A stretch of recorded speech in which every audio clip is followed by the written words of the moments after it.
नमस्कार दोस्तों, ई बस्ता IAS एकेडमी में आप सभी लोगों का स्वागत है। जैसा कि आप देख रहे हैं, आज हम लोग करेंट अफेयर बेस्ड ऑन घटना चक्र दृष्टि 2023 को जो है उत्तर प्रदेश लोक सेवा आयोग द्वारा 14 मई को आयोजित होने वाली प्रारंभिक परीक्षा को ध्यान में रखते हुए इसको जो है हम लोग खंड वार जो है तरीके से करेंगे। जैसे आज हम लोग जो है राष्ट्रीय परिदृश्य को बहुत ही नट सेल में देखने का प्रयास करेंगे। तेजी से हम लोग इस तरह से करेंगे कि आप लोगों का क्विक रिवीजन हो जाए लगभग 1 घंटे में।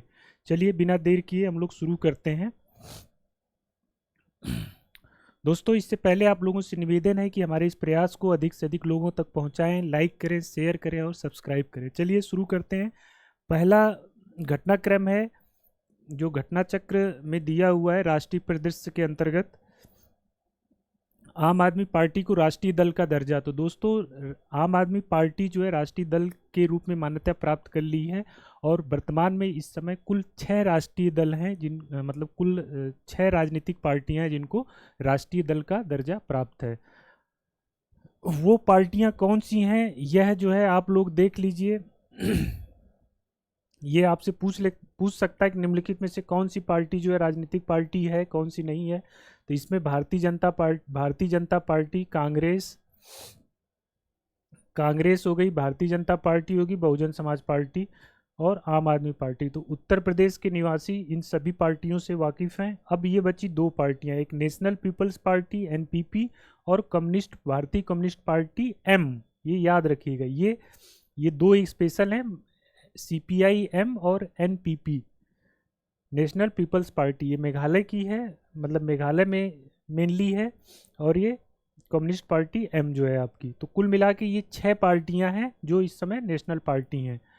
इसी के साथ एक और इम्पॉर्टेंट है कि 3 पार्टियों को जब ये आम आदमी पार्टी को राष्ट्रीय दल का दर्जा मिला तो साथ ही साथ 3 पार्टियों का राष्ट्रीय दल का दर्जा छिन गया। वो कौन कौन सी थी? भारतीय तृणमूल, अखिल भारतीय तृणमूल कांग्रेस, ऑल इंडिया तृणमूल कांग्रेस और आपकी जो है CPI कम्युनिस्ट पार्टी, भारतीय कम्युनिस्ट पार्टी और राष्ट्रवादी कांग्रेस पार्टी NCP। ये 3 का राष्ट्रीय पार्टी का दर्जा जो है वापस ले लिया गया है। दोस्तों, तो ये इनमें से आपसे क्वेश्चन पूछ सकता है। दूसरा एक क्वेश्चन पूछ सकता है यहीं पर पॉलिटी का बेसिक क्वेश्चन कि राष्ट्रीय पार्टी के लिए मतलब मानदंड क्या होता है।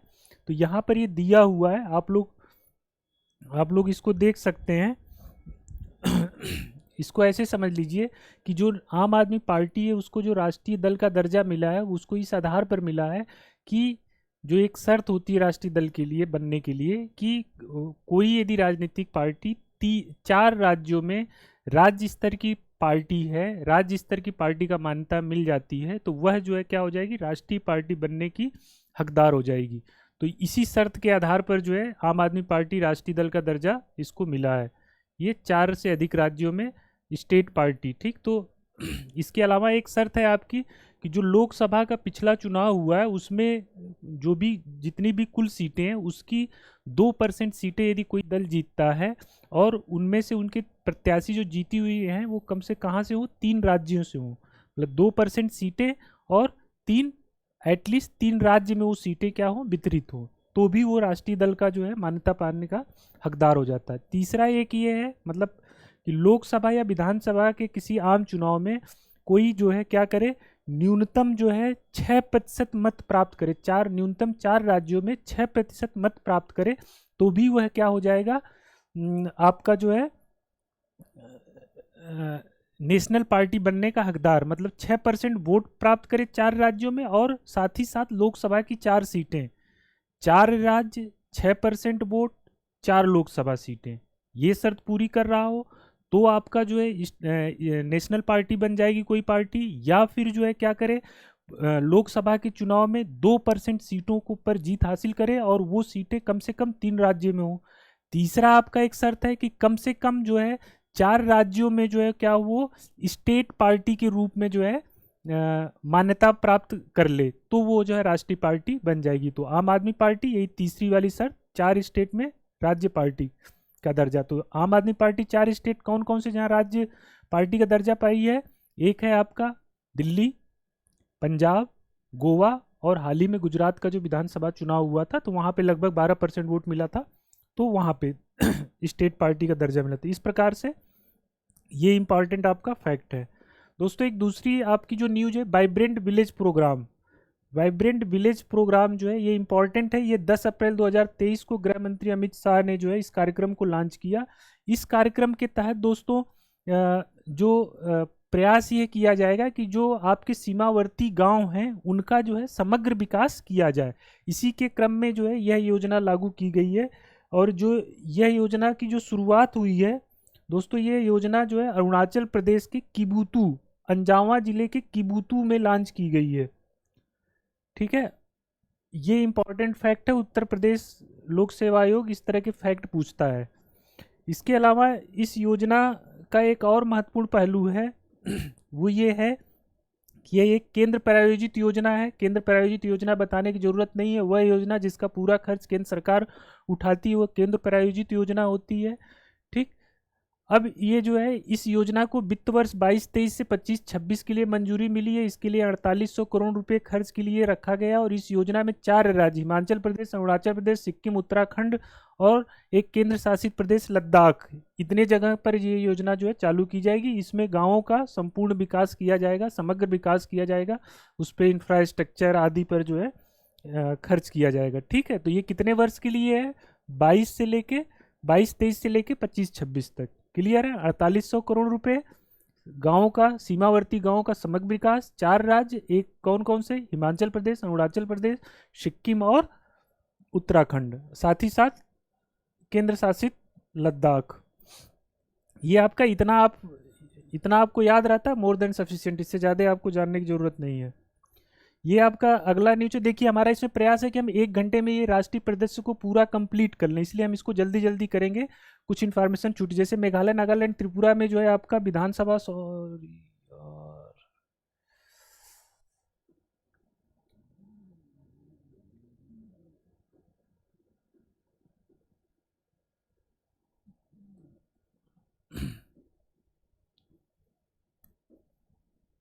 हाँ, मेघालय, नागालैंड और त्रिपुरा विधानसभा चुनाव जो अभी हाल में हुआ, तो इसके जो परिणाम रहे हैं, तो इसमें ये समझिए कि जो इम्पोर्टेंट है, इन तीनों राज्यों में कुल सीटों के, प्रत्येक में कुल सीटों की संख्या 60-60 रही है। ठीक, मेघालय का जो चुनाव परिणाम रहा है, तो इसमें हम बस इतना देखते हैं कि कौन इन राज्यों में मुख्यमंत्री बना है, और कुछ स्पेशल फैक्ट तो देख लेते हैं।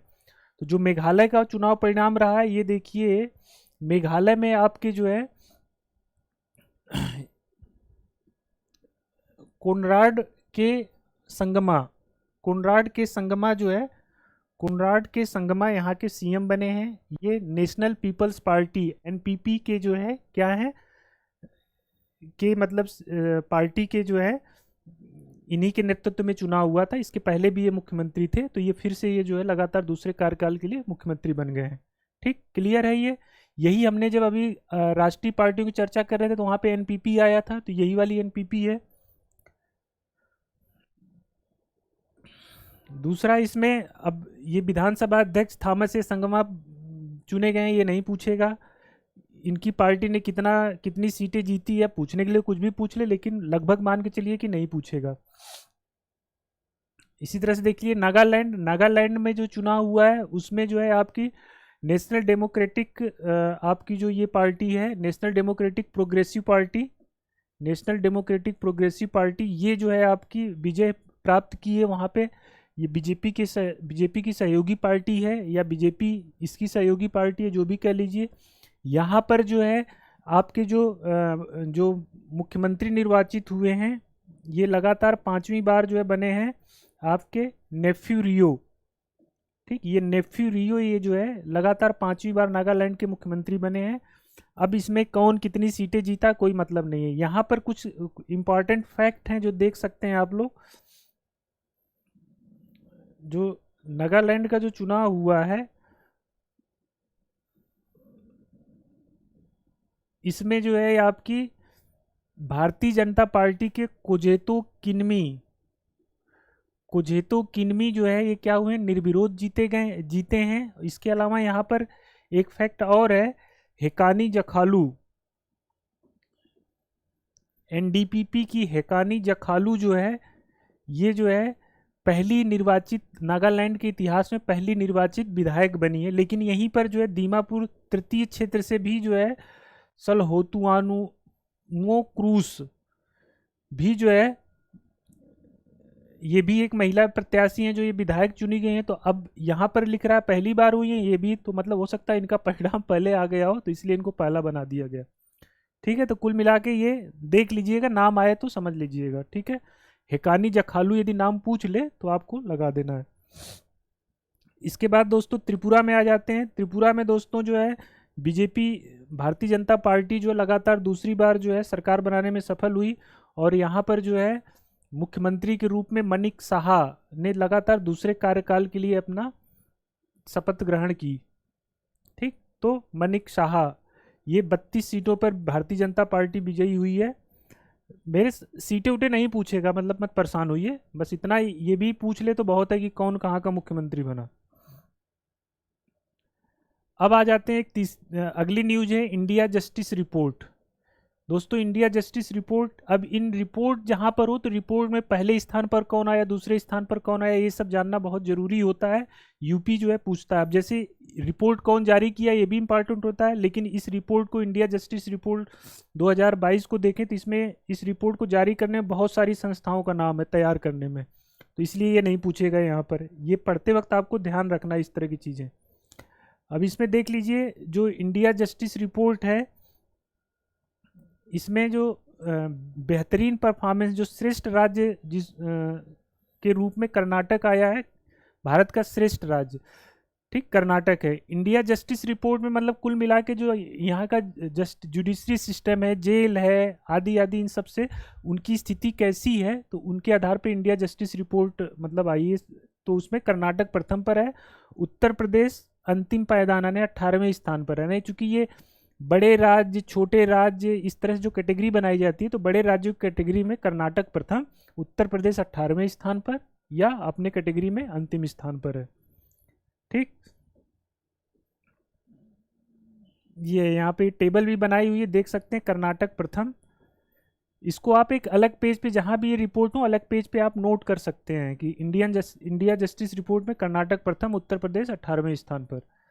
अब दोस्तों एक अगला अगला आपका न्यूज़ है, या कह लीजिए करंट अफेयर्स का जो पॉइंट है, एमबी गंगा बिलास विश्व का सबसे लंबा नदी क्रूज। तो ये इतना है, एमबी गंगा बिलास, तो गंगा विलास नाम है, तो ये गंगा पे ही क्रूज चला होगा ये वाला। ये एक प्राइवेट इंस्टीट्यूशन के द्वारा ये जो है क्रूज चलाया जा रहा है। तो ठीक है, इस क्रूज की सबसे बड़ी विशेषता ये है कि जो इस पे से क्वेश्चन पूछेगा तो वो ये पूछेगा कि ये कहाँ से कहाँ तक चला। तो दोस्तों यह जो है, इसका जो हरी झंडी इस क्रूज को जो दिखाई है प्रधानमंत्री नरेंद्र मोदी ने जो है वीडियो कॉन्फ्रेंसिंग के द्वारा, तो ये वाराणसी से ये प्रारंभ हुआ। यह क्रूज अपनी यात्रा शुरू की वाराणसी से, और असम के बोगीबिल, असम के डिब्रूगढ़ जिले के बोगीबिल की जो है इसने यात्रा की, वाराणसी से बोगीबिल की यात्रा की। इस दौरान इसने कुल 3200 किलोमीटर की यात्रा की। और जो देखिए वाराणसी से जो है आपका ये वाला जब वाराणसी से यात्रा शुरू करेगा तो ये किस वाले जलमार्ग, राष्ट्रीय जलमार्ग 1 पर आएगा। फिर इसके बाद जब ब्रह्मपुत्र में जाएगा तो जलमार्ग 2 पर आएगा, राष्ट्रीय जलमार्ग 2 पर। तो जलमार्ग 1, जलमार्ग 2, और इसके अलावा जलमार्ग 1 से जलमार्ग 2 में जाएगा तो फिर बांग्लादेश में भी कुछ यात्रा करेगा। तो कुल मिला के ये, इसमें जो आपसे पूछा जाएगा इंपॉर्टेंट ये है कि आप इतना याद रखें कि वाराणसी से जो है बोगीबिल तक की, इसने वाराणसी से यात्रा शुरू की, बोगीबिल तक गया, ये इंपॉर्टेंट है। इस क्रूज पे जो है कुल जो यात्री बैठ सकते हैं वो यहाँ पर दिया, 36 पर्यटकों की क्षमता है इसमें।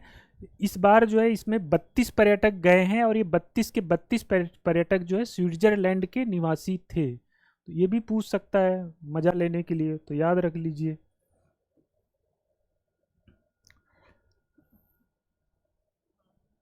ये कुछ नहीं, टेंट सिटी है। ये जब एमबी गंगा बिलास के उद्घाटन के दौरान नरेंद्र मोदी जी, प्रधानमंत्री जो है हमारे देश के, इन्होंने वाराणसी में टेंट सिटी की भी जो है का उद्घाटन किया। ये ज़्यादा इंपॉर्टेंट नहीं, बस इतना है, टेंट सिटी पूछ ले तो कहाँ पे है, बनारस में है। केरल उच्च न्यायालय क्षेत्रीय भाषा में निर्णय देने वाला पहला उच्च न्यायालय। तो भैया ये इंपॉर्टेंट है कि कौन सा उच्च न्यायालय पहली बार क्षेत्रीय भाषा में जो है निर्णय दिया है। तो दोस्तों केरल उच्च न्यायालय है, उसके 2 निर्णय जो है मलयालम भाषा में, अनुवादित होकर प्रकाशित हुए हैं। तो दोस्तों इसके लिए सुप्रीम कोर्ट ने जो है न्यायमूर्ति अभय ओका की अध्यक्षता में एक जो है कमेटी बनाई थी कि कैसे हम जो है क्षेत्रीय भाषाओं में अनुवाद करने के को जो है कि गतिविधि को प्रमोट कर सकें। उसके लिए आर्टिफिशियल इंटेलिजेंस आदि का उपयोग करके, प्राकृतिक भाषा प्रसंस्करण और आर्टिफिशियल इंटेलिजेंस का उपयोग करके इसको बढ़ावा दिया जा रहा है। तो ये अभय ओका कमेटी, ये इम्पॉर्टेंट है आपकी अभय ओका कमेटी। और ये परिस्थितियां कहाँ पर, मतलब अनुवाद कहाँ पे किया गया है? केरल उच्च न्यायालय में। इसके बाद दोस्तों देखते हैं दूसरा आपका जो है निर्वाचन आयुक्त की नियुक्ति पर उच्चतम न्यायालय का निर्णय। तो दोस्तों ये मेंस के पॉइंट ऑफ व्यू से इम्पॉर्टेंट है। इसमें जो ये निर्णय आया है कि अभी तक जो निर्वाचन आयुक्त और मुख्य निर्वाचन आयुक्त की नियुक्ति प्रधानमंत्री की सलाह पर राष्ट्रपति करते थे, अब जो है सुप्रीम कोर्ट ने निर्णय दिया है कि अब इसके लिए एक उच्च स्तरीय कमेटी बनाई जाएगी जिसमें प्रधानमंत्री, लोकसभा में विपक्ष के नेता और सुप्रीम कोर्ट के मुख्य न्यायाधीश उस कमेटी के सदस्य होंगे। और अब इस कमेटी के रिकमेंडेशन पर राष्ट्रपति, मुख्य निर्वाचन आयुक्त और 2 जो निर्वाचन आयुक्त हैं उनकी जो नियुक्ति इस प्रक्रिया से होगी। तो इसमें मेंस में आपसे अच्छा क्वेश्चन पूछा जा सकता है। अब आ जाते हैं annual status of education report असर, जो कि प्रथम संस्था के द्वारा जारी की जाती है। प्रथम एक एनजीओ टाइप का मतलब एनजीओ है, ठीक, इसके द्वारा असर रिपोर्ट जारी की जाती है। यह जो है जो आया है ये ग्रामीण संस्करण आया है 2023 में। 6 से 16 वर्ष आयु वर्ग के बच्चों के नामांकन स्थिति के बारे में, क्या उनकी मतलब गणित में सामान्य बौद्धिक क्षमता कैसी, आदि आदि पर ये इसमें जो है चर्चा करता है ये रिपोर्ट। इसमें जो है ये सब परिणाम है कि 6 से 14 आयु वर्ग के बच्चों के नामांकन की दर भी 15 वर्षों 95 से ऊपर है। ये सब नहीं पूछेगा आपसे, सीधे यहाँ पर आइए। ये इंपॉर्टेंट है, निगेटिव डाटा है लेकिन इंपॉर्टेंट है। सिर्फ 3 राज्य में, यानी ऐसे 3 राज्य हैं जिसमें 15 से 16 वर्ष की जो है अनामांकित लड़कियों का अनुपात 10% से अधिक है। मतलब कि ऐसे 3 राज्य हैं जिसमें 10% से अधिक लड़कियां इनरोलमेंट उनका 10% से, मतलब कहने का मतलब 10% से अधिक जो है अनामांकित है, उनका इनरोलमेंट नहीं हुआ है। तो वो है मध्य प्रदेश में 17% लड़कियां हैं जिनका नामांकन नहीं हुआ, उत्तर प्रदेश में 15% और छत्तीसगढ़ में 11.2%। तो सबसे ज़्यादा जहां बच्चियों का नामांकन नहीं हुआ है स्कूलों में वो है मध्य प्रदेश 17%। ये डाटा आपसे पूछा जा सकता है। नेक्स्ट देखिए, देखते हैं ये जो है, अभी तक दोस्तों हम लोग जानते थे कि विश्व का सबसे लंबा रेलवे प्लेटफॉर्म जो है गोरखपुर है, लेकिन अब जो है अब हो गया है हुबली या हुबली जंक्शन। हुबली जंक्शन का ही नया नाम हुबली है। ये हुबली जंक्शन कहाँ पर है? कर्नाटक में है। ठीक, इसको देख लेते हैं डाटा कितना है। हुबली जंक्शन कर्नाटक 1507 मीटर और गोरखपुर आपका 1366 मीटर। तो अब जो है हुबली जंक्शन विश्व का सबसे लंबा प्लेटफॉर्म हो गया है। विदिशा 5G तकनीक लागू करने वाला पहला आकांक्षी जिला, दोस्तों विदिशा मध्य प्रदेश का एक डिस्ट्रिक्ट है, आकांक्षी डिस्ट्रिक्ट है। ठीक, यह जो है 5G तकनीक को लागू करने का मतलब ये है कि जैसे खास करके जैसे चिकित्सा होता है, चिकित्सा में हम लोग जो है जैसे कि ट्रीटमेंट होता है, जैसे मोतियाबिंद का ऑपरेशन हो गया या रोबोट वगैरह का यूज हो गया, तो इस तरह से आर्टिफिशियल इंटेलिजेंस आदि की सहायता से, जैसे ये देखिए इसमें दिया है क्या क्या मतलब हुआ है। मोतियाबिंद का ऑपरेशन हो गया, नवाचार शिक्षण विधियाँ हो गई, है ना। ये कुल मिला के इन सब फील्ड में 5G का प्रयोग किया जा रहा है। तो इस पॉइंट ऑफ व्यू से ये कि कौन सा ऐसा डिस्ट्रिक्ट है, आकांक्षी डिस्ट्रिक्ट है जिसमें जो है 5G तकनीक का उपयोग किया गया, तो वो है विदिशा MP में। आकांक्षी जिला प्रोग्राम दोस्तों 2018 में लॉन्च किया गया था, ये इंफॉर्मेशन दी गई है। और 112 जिलों को जो है क्या किया गया था, आकांक्षी जिला घोषित किया था। उत्तर प्रदेश में 8 जिले हैं जो आकांक्षी जिलों में शामिल हैं। ठीक, ये राष्ट्रीय ग्रीन हाइड्रोजन मिशन, ये भी अच्छा, ये पहले यहाँ पे कोल्लम भारत का पहला संविधान साक्षर जिला। तो दोस्तों ऐसी घटनाएं, तो मान लीजिए आपसे पूछ लेता है संविधान साक्षर जिला कौन है, तो केरल में ही होगा, मान लीजिए इस तरह का ज़्यादा संभावना है। तो कोल्लम भारत का पहला संविधान साक्षर जिला। संविधान साक्षर जिला का मतलब ये है कि जो संविधान के जो मूलभूत सिद्धांत हैं, है ना, उन सब के बारे में जानना कि हमारे मूल अधिकार क्या होते हैं, हमारे कर्तव्य क्या होते हैं, इस तरह की हल्की फुल्की बातों को जानना के बारे में, उनके महत्व को जानना ही संविधान साक्षरता, संवैधानिक रूप से आप कहे जाएंगे कि संविधान साक्षरता आपकी बेहतर है। तो ये ऐसे अपने संविधान के बारे में जानने वाला पहला जिला जो है, जो बना है आपका कोल्लम है, और इसको इसीलिए पहला संविधान साक्षर जिला कहा गया है। इसके लिए अभियान अभियान चलाया गया, इतना नहीं आपसे पूछेगा। अब आ जाते हैं राष्ट्रीय ग्रीन हाइड्रोजन मिशन। तो दोस्तों राष्ट्रीय ग्रीन हाइड्रोजन मिशन जो है आपका जो है 4 जनवरी 2023 को जो है ये मिशन को मंजूरी मिली। इस मिशन में कुल 19,744 करोड़ रुपए खर्च किए जाएंगे, और इस मिशन के द्वारा कुल मिला के ये है कि हमें जीवाश्म ईंधनों की जगह जो है कुछ जो है ऐसे ईंधन का प्रयोग करना है जिनसे क्या हो, आपका ग्रीन हाउस गैसों का उत्सर्जन कम हो। ठीक, तो उसी क्रम में हम लोग हाइड्रोजन को एज ए मतलब एनर्जी फ्यूल की तरह यूज करने की ओर अग्रसर हो रहे हैं। तो उसके लिए हाइड्रोजन भी चाहिए, तो हाइड्रोजन उत्पादन के लिए ग्रीन हाइड्रोजन मिशन लागू किया गया है। तो इसका कुल मिला के देखिए ये है कि 5 मिलियन मीट्रिक टन हरित हाइड्रोजन जो है 2030 तक जो है भारत उत्पादित करने लगेगा। एक इसका ये है, और दूसरा ये है आपका कि जो है, एक मिनट,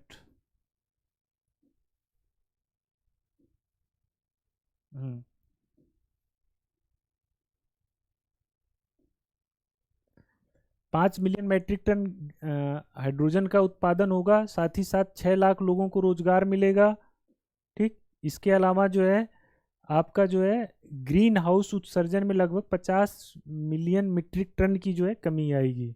ठीक, और इसका उद्देश्य क्या है? तो उद्देश्य भाई सीधा सा है कि विश्व को ग्रीन हाइड्रोजन का अग्रणी उत्पादक एवं आपूर्तिकर्ता बनाना है, रोजगार सृजन करना है। ठीक, एक वैकल्पिक फ्यूल के रूप में इसको आगे बढ़ाना है।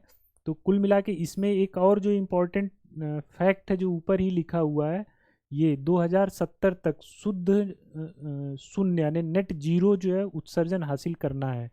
तो भारत को यदि 2070 तक कार्बन इमिशन के पॉइंट ऑफ व्यू से नेट जीरो बनना है, तो ये एक फैक्ट मतलब है तथ्य कि कब तक बनना है, 2070 तक बनना है। तो कैसे बनेगा? जब हम रिन्यूएबल एनर्जी को बढ़ावा देंगे, इस तरह के फ्यूल्स को बढ़ावा देंगे, जीवाश्म ईंधनों का कम से कम उपयोग करेंगे।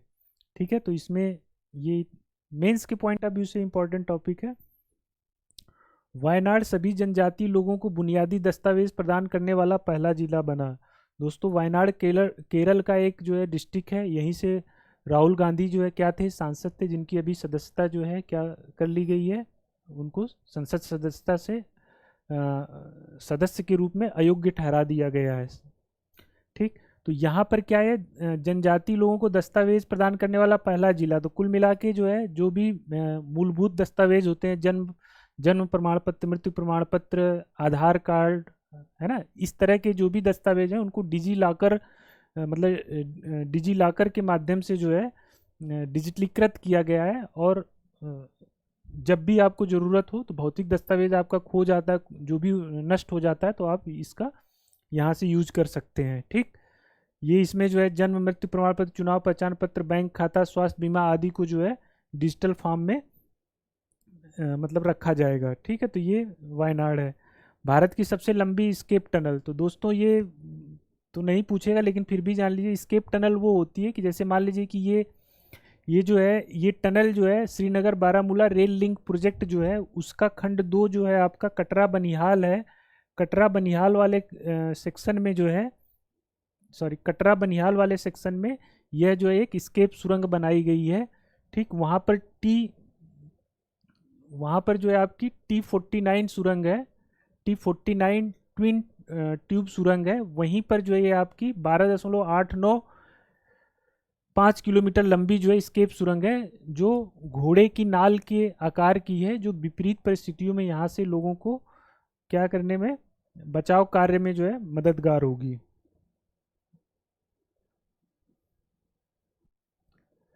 ये भारत की सबसे लंबी स्केप टनल है। ये कहाँ पर है स्केप? सुरंग कटरा बनिहाल खंड में सुंबर और खारी स्टेशनों के मध्य है। नहीं पूछेगा आपसे। तमिलनाडु स्वयं का जलवायु परिवर्तन मिशन शुरू करने वाला पहला राज्य। दोस्तों ये इंपॉर्टेंट है, वेरी वेरी इंपॉर्टेंट, इसको एकदम याद कर लीजिए। तमिलनाडु स्वयं का जलवायु परिवर्तन मिशन शुरू करने वाला पहला राज्य बना है। ठीक, इससे पहले भारत सरकार 2008 में जो है आपका जो है national action plan for climate change को जो है, national action plan on climate change को जो है 2008 में जो है शुरू किया था भारत सरकार में। इस मिशन में जो है कितने थे? 8 जो है मिशन थे, जिनको जो है जिनके माध्यम से भारत सरकार क्लाइमेट चेंज से लड़ने के लिए अग्रसर है। वो आज भी चल रहे हैं। ठीक है, तो ये देख लीजिए ये क्या न्यूज है। तमिलनाडु क्लाइमेट समिट, ठीक है, इस बात की घोषणा की थी 2022 में, और ये 9 दिसंबर 2022 को जो है स्वयं का जलवायु परिवर्तन मिशन शुरू करने वाले देश का पहला राज्य बन गया। इसके लिए जो है इन्होंने क्या किया है,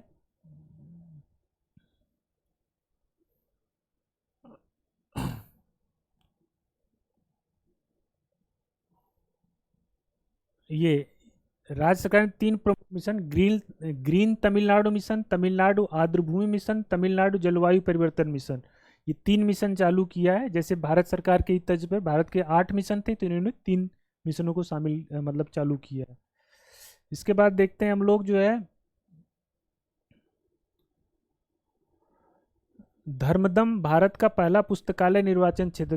दोस्तों ये धर्मदम, अब पुस्तकालय पढ़ाई लिखाई की बात तो मतलब केरल हो जाएगा, तो ये केरल का है। यहीं से जो है यहाँ के मुख्यमंत्री जो है विधायक हैं। और पुस्तकालय निर्वाचन क्षेत्र होने का मतलब कि इस निर्वाचन क्षेत्र में जितने भी वार्ड हैं उन सभी वार्डों में जो है क्या है, एक एक पुस्तकालय स्थापित किया गया है। तो ये पहला पूर्ण पुस्तकालय निर्वाचन क्षेत्र है आपका। ये आपकी नेक्स्ट न्यूज है, भारत का सबसे बड़ा तरल अपशिष्ट उपचार संयंत्र। दोस्तों सबसे बड़ा तरल अपशिष्ट उपचार संयंत्र जो है ये 18 जनवरी को ये तिरुपति नगर निगम आंध्र प्रदेश, तिरुपति नगर निगम आंध्र प्रदेश में जो है आपका, वहाँ पर जो है विनायक सागर झील, ठीक, कि को जो है विनायक सागर झील के जो है पुनरुत्थान के लिए मतलब उसके जल को पुनः उपयोग के उद्देश्य से जो है ट्रीटमेंट के लिए उसके जल को ये प्लांट लगाया गया है।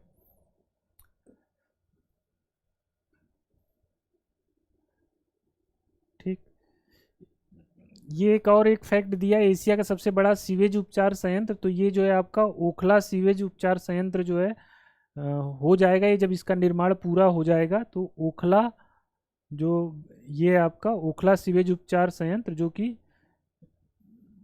यमुना कार्य योजना 3 के तहत जो इसका निर्माण किया जा रहा है। हाउसिंग सोसाइटी के लिए भारत का पहला सौर संयंत्र, ये आपका इतनी इंपॉर्टेंट न्यूज़ नहीं है। ये हाउसिंग सोसाइटी मतलब ऐसी कौन सी हाउसिंग सोसाइटी है जिसमें जो है वो अपनी पूरी ऊर्जा या विद्युत की आवश्यकता को जो है सौर ऊर्जा से मतलब अपनी आवश्यकताओं की पूर्ति करेगी। तो ये बॉम्बे की बिवेरिया कंडोमिनियम हाउसिंग सोसाइटी है, जिसने जो है Tata power renewable energy limited से जो है क्या किया, इन दोनों के बीच में समझौता हुआ है। टाटा रिन्यूएबल एनर्जी एक कैप्टिव पावर प्लांट का ये मतलब सोलर पावर प्लांट की स्थापना करेगी, उसके माध्यम से इनको पूरी इनकी ऊर्जा की आवश्यकताओं को पूरा करेगी। इसके बाद देखते हैं हम लोग जो है केरल देश का पहला पूर्ण डिजिटल बैंकिंग राज्य। ठीक, फिर वही बात है, केरल डिजिटल बैंकिंग राज्य। तो डिजिटल बैंकिंग क्या होती है दोस्तों? 24/7 जो हम अपने घर में मोबाइल के माध्यम से बैंक में ट्रांजेक्शन, बैंक का जो हम लोग बैंक में जाके भौतिक रूप से उपस्थित हो के जो काम करते थे, वो आज हम मोबाइल के माध्यम से अपने घर बैठे 24/7 यानी सुबह मतलब किसी भी समय हम जो है उन सेवाओं को कर सकते हैं। जैसे किसी को पैसा ट्रांसफ़र करना हो, किसी को मान लीजिए एफडी का कोई संचालन करना हो, कुछ भी जो भी है, तो वो हम बैंक मोबाइल के माध्यम से जो सेवाएं करते हैं वही जो है डिजिटल सेवाएं होती हैं।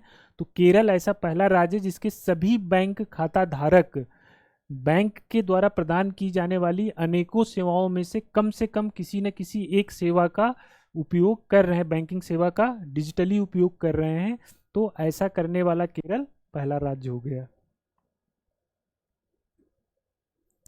नेक्स्ट देखते हैं स्मार्ट कार्यक्रम। बहुत इंपॉर्टेंट तो नहीं है लेकिन फिर भी इसका नाम से समझ लीजिए, scope for main streaming Ayurveda research in teaching professional. कुल मिला के आयुर्वेद को जो है एज ए प्रोफेशन के रूप में एक स्ट्रीम, मतलब एक डॉक्टरी का एक शाखा है, तो उसके रूप में इसके रिसर्च और डेवलपमेंट में बढ़ावा देने के लिए, आयुर्वेद की शिक्षा को और वैज्ञानिक बनाने के लिए स्मार्ट कार्यक्रम चालू किया गया है।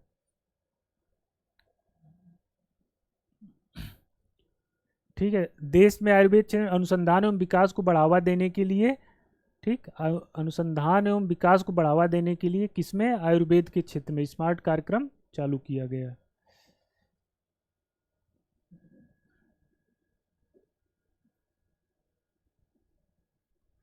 सामाजिक प्रगति सूचकांक 2022।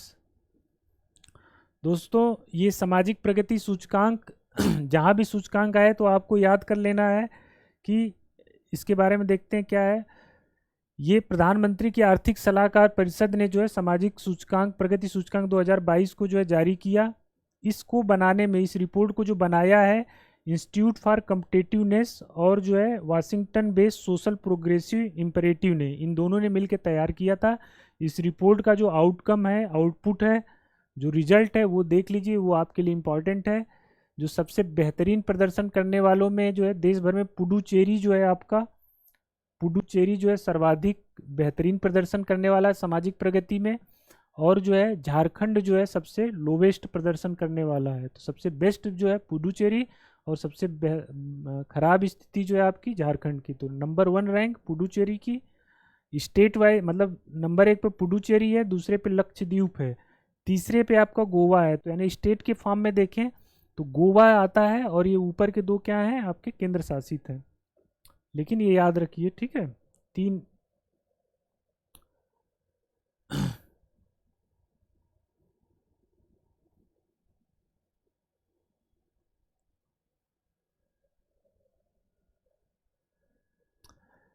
समग्र रूप से देखें तो उत्तर प्रदेश की जो स्थिति है 31वें स्थान पर है, 31st पोजीशन रैंक जो है टीयर 5 में, यानी निम्न सामाजिक प्रगति वाले में जो है 31वें स्थान पर है।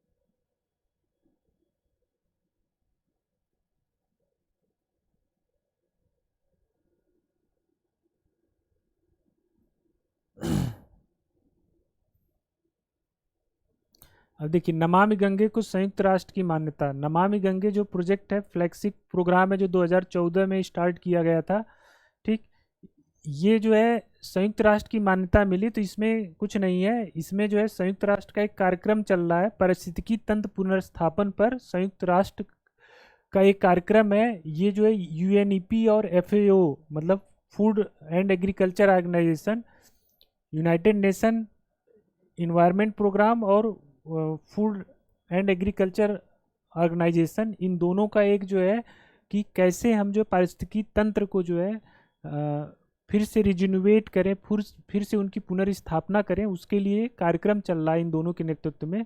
उसी के उसमें जो है एक पारिस्थितिकी तंत्र पुनर्स्थापन पर संयुक्त राष्ट्र दशक, तो बेसिकली एक तो एक जो इनके पुनर्स्थापन के लिए कार्यक्रम चल रहा है, इसी की वजह से जो है 2021 से लेकर 2030 के दशक को जो है पारिस्थितिकी तंत्र पुनर्स्थापन दशक के रूप में जो है यूएनओ ने घोषित किया है। तो इसी क्रम में जो है इन दोनों संगठनों ने ऐसे 10 ऐसे स्थानों का चयन किया था, या ऐसी साइटों का चयन किया था, या ऐसे कार्यक्रमों का चयन किया था जो पारिस्थितिकी तंत्र की पुनर्स्थापना में बेहतरीन काम कर रहे हैं। तो उसी में से एक जो है उन 10 कार्यक्रमों में से एक कार्यक्रम जो है भारत का नमामि गंगे है, ठीक।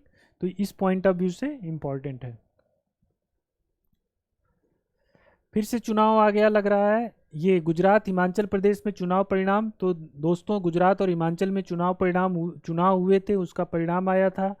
जो चुनाव हुआ था गुजरात में 182 सीटों पर, उसमें जो है भारतीय जनता पार्टी जो है 182 में से 156 सीटें जीती, और भूपेंद्र आपके जो है भूपेंद्र पटेल जो है गुजरात के मुख्यमंत्री के रूप में इन्होंने शपथ ग्रहण की।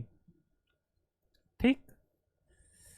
इसके अलावा हिमाचल प्रदेश का जो चुनाव परिणाम रहा, यहाँ पर कांग्रेस जो है सत्ता में आई, और यहाँ पर जो है सुखविंदर सिंह सुक्खू जो है हिमाचल के मुख्यमंत्री के रूप में इन्होंने शपथ ली। इसमें इन चुनावों से बहुत ज़्यादा नहीं मतलब पूछेगा, इतना बहुत है। शेष आपके पास जैसे समय हो तो उसके हिसाब से देख सकते हैं। 68 सीटों पर चुनाव हुआ था यहाँ पर। ठीक। अब ये एक देख लेते हैं, एक और जो न्यूज है वो ये है, हिमालयी याक को खाद्य पशु का दर्जा। ठीक। मतलब खाद्य पशु का दर्जा मिला, मतलब कि अब इसको जो है इसके इसके मांस और जो है दूध का जो है उपयोग किया जा सकता है ना। इसके मांस और दूध को खाद्य आहार के रूप में दर्जा मिल गया है कुल मिला के। इसको जो है आपका food safety and standard authority of India FSSAI ने जो है ये मान्यता दी है। ठीक। तो अब कुल मिला के इसको खाद्य पशु के रूप में इसका जो है क्या कर सकते हैं, पालन, मतलब इसका पशुपालन किया जा सकता है। ठीक है, इस पॉइंट ऑफ व्यू से ये इंपॉर्टेंट है। अगली न्यूज है आपकी, प्रयागराज आगरा गाजियाबाद पुलिस कमिश्नर आयुक्त प्रणाली। इसमें कुछ नहीं, आप इसमें इतना समझ लीजिए कि पुलिस आयुक्त प्रणाली में अब उत्तर प्रदेश के कितने शहर शामिल हो गए हैं। तो कुल मिला के इस समय 7 शहर हैं जो कमिश्नरेट जो है प्रणाली को अपना चुके हैं। तो वो ये हैं आपके, सबसे पहले जो है 2020 में आपका कानपुर और नोएडा, कानपुर और गौतम बुद्ध नगर हुआ था। 21 में कानपुर और वाराणसी को शामिल किया गया था, और 22 में 3 शहर गाजियाबाद, आगरा और प्रयागराज, ये प्रणाली को अपना लिया गया। तो कुल मिला के कुल जो कितने हो गए समझ गए। अब आ जाइए स्टेच्यू ऑफ प्रॉस्पेरिटी। तो दोस्तों स्टेच्यू ऑफ प्रॉस्पेरिटी जो है आपका बेंगलुरु में है। वहाँ के संस्थापक, बेंगलुरु के संस्थापक जिन केम्पेगौड़ा प्रथम को माना जाता है, उन्हीं के याद में केम्पेगौड़ा एयरपोर्ट, यानी बेंगलुरु एयरपोर्ट है, उसके अंदर जो है स्टेच्यू ऑफ प्रॉस्पेरिटी जो है बनाई गई है, जिसमें केम्पेगौड़ा प्रथम की प्रतिमा है। कुल मिला के 108 फुट ऊंची है। ये इंपॉर्टेंट नहीं, बस आपसे पूछ लेगा ये स्टेच्यू ऑफ प्रॉस्पेरिटी कहाँ पर है, तो ये जो है बेंगलुरु में है। इसी तरह से दोस्तों कुछ और स्टेच्यूज हैं जो इम्पोर्टेंट हैं, उनका नाम हम लोग देख लेते हैं। एक तो स्टेच्यू ऑफ प्रॉस्पेरिटी हो गई, और एक हो गया आपका स्टेच्यू ऑफ इक्वलिटी, समता, मतलब हो गया समता मूर्ति, इसी को कहते हैं स्टेच्यू ऑफ इक्वलिटी। ये जो है आपका, ये आपका कहाँ पर है, हैदराबाद, तेलंगाना हैदराबाद में है। ये जो है आपके किनकी प्रतिमा है, ये रामानुजाचार्य जी की प्रतिमा है। ठीक। स्टेच्यू ऑफ इक्वलिटी कहाँ पर है, हैदराबाद में। इसी तरह से दोस्तों स्टेच्यू ऑफ जो है ये स्टेच्यू ऑफ बिलीफ, ठीक, स्टेच्यू ऑफ बिलीफ भगवान शिव की सबसे ऊंची प्रतिमा है, वर्ल्ड टॉलेस्ट शिव स्टेच्यू है।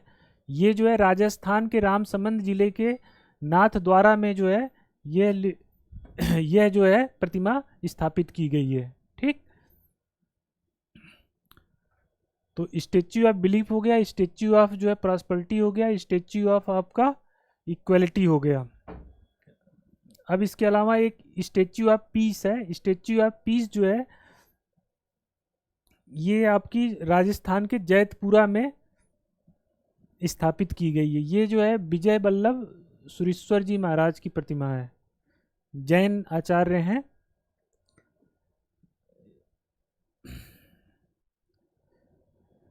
अब ये इंपॉर्टेंट है statue of dignity. Statue of dignity Ayodhya में रामानुजाचार्य की प्रतिमा का अनावरण किया जाएगा, स्टेच्यू ऑफ डिग्निटी के रूप में जाना जाएगा। ठीक है, इतना देखिए कि इसी तरह से जम्मू कश्मीर श्रीनगर में जो है स्टेच्यू ऑफ पीस जो है रामी सोमानुजाचार्य की जो प्रतिमा है, स्टेच्यू ऑफ पीस के रूप में केंद्रीय गृह मंत्री ने उसका अनावरण किया था। तो कुल मिला के एक साथ इसको बोल लीजिए, statue of prosperity Bengaluru Kempegowda airport पर केम्पेगौड़ा प्रथम की प्रतिमा है। स्टेच्यू ऑफ इक्वलिटी जो है आपकी रामानुजाचार्य की प्रतिमा है, हैदराबाद में है। स्टेच्यू ऑफ डिग्निटी अयोध्या में है। स्टेच्यू ऑफ आपका जो है क्या था, statue of peace, statue of peace जो है कई जगह पर है। एक आपका ये स्टेच्यू ऑफ बिलीफ यानी विश्वास, है ना, विश्वास की प्रतिमा जो है आप कह लीजिए, वो कहाँ पर है, ये राजसमंद के जो है कहाँ पे, नाथ द्वारा नगर में। ठीक, राजस्थान के नाथ द्वारा नगर में जो है ये आपकी स्टेच्यू ऑफ बिलीफ। इसके बाद आते हैं हम लोग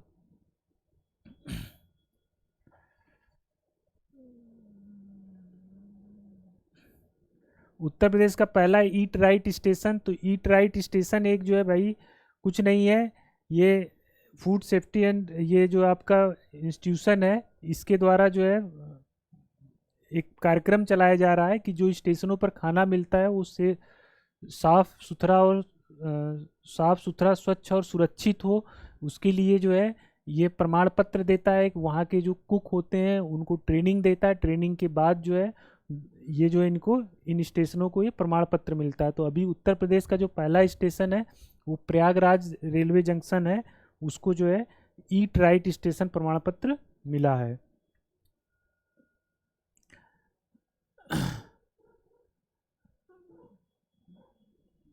ये भारतीय प्रधानमंत्री भारतीय जन उर्वरक परियोजना, एक राष्ट्र एक उर्वरक, ये भी मतलब कुछ खास पूछने के लिए नहीं है। एक राष्ट्र एक उर्वरक योजना के तहत जो है कुल मिला के अब भारत ब्रांड के तहत सभी खादें जो हैं, जो उर्वरक होती हैं, जो खाद की बोरियां होती हैं, सभी भारत ब्रांड नाम से जो है मिलेंगी।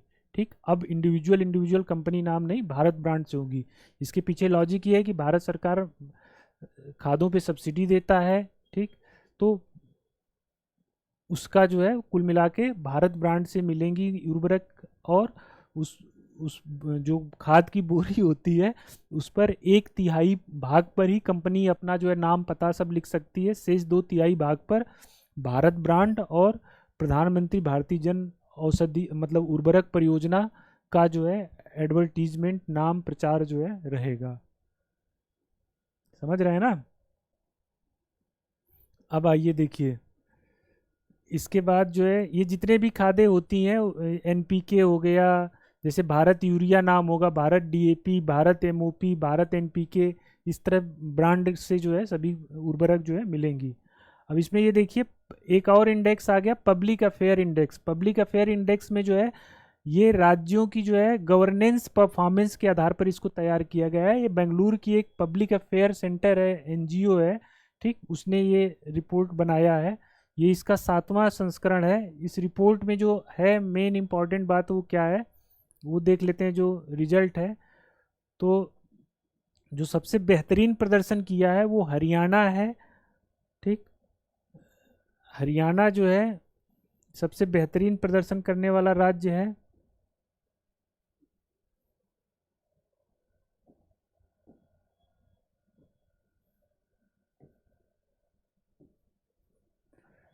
ठीक है, पब्लिक अफेयर जो कि प्रशासनिक गवर्नेंस परफॉर्मेंस के ऊपर है। तो सबसे बेहतरीन प्रदर्शन किसने किया है, हरियाणा ने किया है। दूसरे नंबर पर तमिलनाडु है, और उत्तर प्रदेश जो है कोई इस बार जो है कि कौन सा स्थान मिला है, 12वां स्थान मिला है। उत्तर प्रदेश को इस बार 12वां स्थान मिला है। ठीक, पिछली बार इसमें जो है भारत उत्तर प्रदेश को 18वां स्थान था, तो इसमें उत्तर प्रदेश ने बेहतर परफॉर्मेंस किया है पब्लिक अफेयर इंडेक्स में। इसके बाद देखते हैं दोस्तों, हिमाचल प्रदेश 2 जल विद्युत परियोजनाओं की आधारशिला। तो इसमें हिमाचल प्रदेश में 2 जल विद्युत परियोजनाएं हैं। कौन कौन सी हैं ये आप देख लीजिए। ये चांचू और देवथल चांचू, चांचू और देवथल चांचू, ये दोनों हिमाचल प्रदेश की परियोजनाएं हैं। ये चांचू नाले पर और ये देवथल नाले पर है। ठीक है, रन ऑफ द रिवर परियोजना है, कोई बहुत इम्पोर्टेंट नहीं है। ये एक फैक्ट है, देख लीजिए। भारत की जल विद्युत क्षमता, कुल स्थापित क्षमता 4,12,212 मेगावाट है, जीवाश्म प्लस गैर जीवाश्म। इसमें जो है जो बृहद जल विद्युत परियोजनाएं हैं वो 46,000 हैं, 46,850, 46,850, और छोटी की जो है 4,941। ये डेटा इस तरह के कुछ कभी कभी एग्जाम में पूछ लिए जाते हैं, तो इसको आप एक बार देख सकते हैं, ये बुक में आप देख लीजिएगा। देखिए इसको पढ़ने का यही बेहतर तरीका कि आप अपने पास ये बुक रखें, बुक का कोई जो है स्थान नहीं ले सकता, मतलब इसका जो हार्ड कॉपी है। एक ये देखिए, bulk drug bulk drug park, bulk drug park, ये बल्क ड्रग पार्क की जो है स्थापना भारत में की जा रही है 3 राज्यों में। एक है आपका गुजरात, हिमाचल प्रदेश और आंध्र प्रदेश। बल्क ड्रग्स क्या होती हैं, बेसिकली इसको ऐसे कह लीजिए कि जो बेसिक मटेरियल होते हैं जो ड्रग फार्म के निर्माण में यूज होते हैं, उन्हीं को जो है बल्क ड्रग बोला जाता है। इन्हीं को एक्टिव फार्मा ग्रेडियंट भी इनग्रेडिएंट भी बोला जाता है। Active API, APIs, active pharma drugs ingredient, active pharma ingredient, ठीक, एक्टिव फार्मा इंग्रेडिएंट। तो चूंकि ये इसका महत्व जो है कोविड के समय हम लोगों को पता चला था, जब ये चूंकि एपीआई का जो सबसे एपीआईज का सबसे बड़ा उत्पादक जो है चाइना है, चूंकि कोविड के समय लॉकडाउन लगा हुआ था, सब जगह से आवाजाही बंद थी, तो उस समय इसका महत्व, इसी वजह से इसके उत्पादन के लिए इसको प्रमोट किया जा रहा है। और इसी संदर्भ में जो है आपका 1 अक्टूबर 2022 को प्रधानमंत्री मोदी जी ने प्रदेश के ऊना में जो है बल्क ड्रग पार्क की आधारशिला रखी। इसी तरह से दूसरा जो है आपका गुजरात के भरूच जिले के जम्बूतर में जो है ऐसी ही एक और पार्क बनाया जा रहा है। तीसरा जो राज्य है आपका आंध्र प्रदेश, वहाँ भी कोई अभी उसका जो है किस जगह पे बनाया जाएगा ये अभी निश्चित नहीं हुआ है। देखिए मोडेरा पहला 24/7 सौर ऊर्जा संचालित गांव, तो मोडेरा जो है गुजरात के महसाणा जिला में है। यहाँ जो है यह जो है सूर्य मंदिर के लिए प्रसिद्ध है। तो यहाँ का कुल मिला के जो मोडेरा गांव है, तो मोढेरा गांव को जो है पूरी तरीके से क्या हो जाएगा, उसमें सौर, वहाँ का सूर्य मंदिर, पूरा गांव सोलर एनर्जी से संचालित होगा, अपनी ऊर्जा आवश्यकताओं को सोलर एनर्जी से प्राप्त करेगा। तो कह सकते हैं कि ये भारत का पहला ऐसा विरासत स्थल बन गया जो पूर्णतः सौर ऊर्जा से संचालित होगा। कौन सा? यहाँ का जो सूर्य मंदिर है। ये स्वच्छता ही सेवा 2022 सुजलाम 2.1 2.0 आदि जो है के अवार्ड दिए गए हैं। तो इसमें ये बहुत इंपॉर्टेंट मेरे समझ से नहीं है, लेकिन फिर भी जो है आपको करना है, याद करना है तो कर लीजिए। तो इसमें देख लीजिए स्वच्छता ही सेवा में जो फर्स्ट प्राइज जो है, फर्स्ट स्थान जो है कर्नाटक का है। सुजलम सुजलम जो परियोजना है उसमें जो है फर्स्ट स्थान जो है आपका 1 में एमपी और 2 में केरल है। नहीं पूछा जाएगा, इतना नहीं पूछेगा, ये सब इसको छोड़ दीजिए, ये वाला तो। हाँ ये वाला देख लीजिए, स्वच्छ सर्वेक्षण ग्रामीण, स्वच्छ सर्वेक्षण ग्रामीण जो है आपका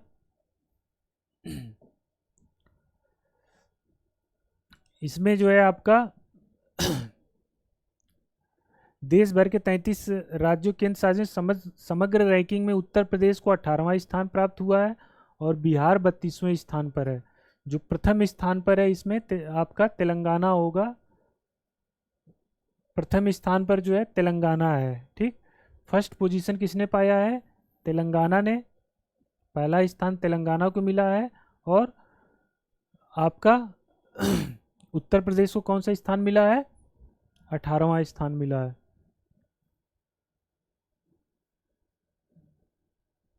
ठीक। उत्तर प्रदेश 18वां स्थान और तेलंगाना प्रथम स्थान पर। डिस्ट्रिक्ट वाइज देखें तो डिस्ट्रिक्ट में जो प्रथम स्थान पर जो है आपका भिवानी है, हरियाणा का भिवानी जो है, हरियाणा का भिवानी आपका फर्स्ट प्राइज इसमें जो है जीता है स्वच्छ सर्वेक्षण ग्रामीण अभियान में। स्वच्छ सर्वेक्षण जो है आपका 2022 में जो है आपका शहरों वाला जो है उसको देखें तो लगातार जो है आपका छठी बार इंदौर जो है प्रथम स्थान पर आया है। लगातार छठी बार इंदौर प्रथम स्थान पर आया है। 1 लाख से अधिक जनसंख्या की श्रेणी में इंदौर लगातार छठी बार आपका प्रथम स्थान पर आया है। सूरत का इसमें दूसरा स्थान है, पहले दूसरे के बारे में पूछ सकता है। 10 टॉप शहरों में यूपी का कोई शहर नहीं है। ये 1 से 10 लाख में तिरुपति है, नहीं पूछेगा। इसमें जो है आप ये देख लीजिए,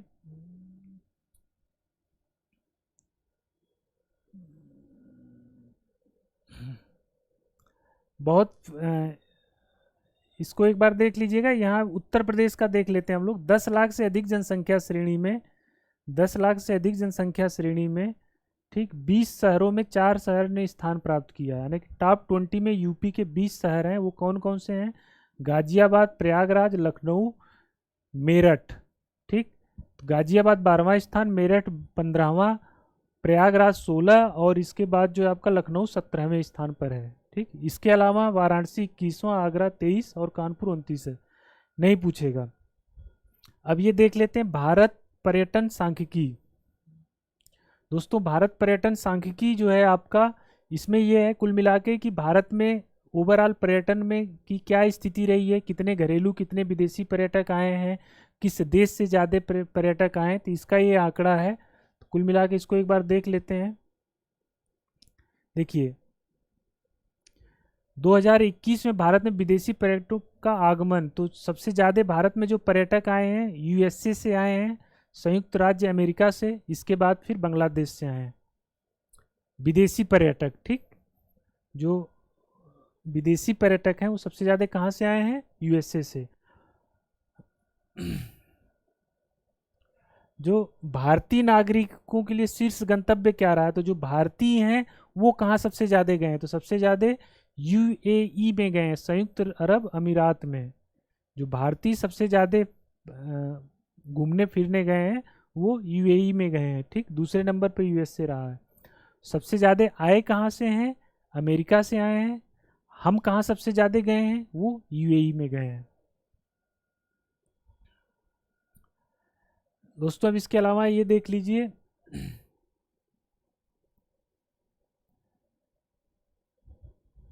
विदेशी पर्यटक आगमन की संख्या में शीर्ष 10 राज्य। तो सबसे ज़्यादा विदेशी पर्यटक कहाँ पर आए हैं? तो सबसे ज़्यादा विदेशी पर्यटक पंजाब में है, उसका हिस्सा सबसे ज़्यादा है। ठीक, सबसे ज़्यादा पंजाब में है कुल मिला के। जो घरेलू पर्यटक यात्री हैं वो सबसे ज़्यादा कहाँ पर आए हैं? तो इसमें से देख लीजिए, घरेलू पर्यटक सबसे ज़्यादा आपका ये है आपका तमिलनाडु। तमिलनाडु में कितने हैं? 17%। ठीक, तो यहाँ पर ये डेटा जो है कुल मिला के 4-5 डेटा है, उसको ऐसे याद कर लीजिए कि सबसे ज़्यादा विदेशी पर्यटक जो भारत आए हैं वो यूएसए के हैं।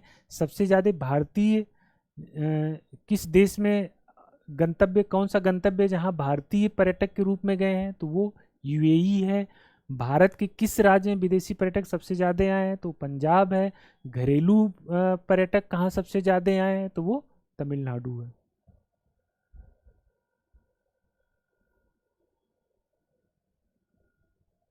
आगे देख लेते हैं।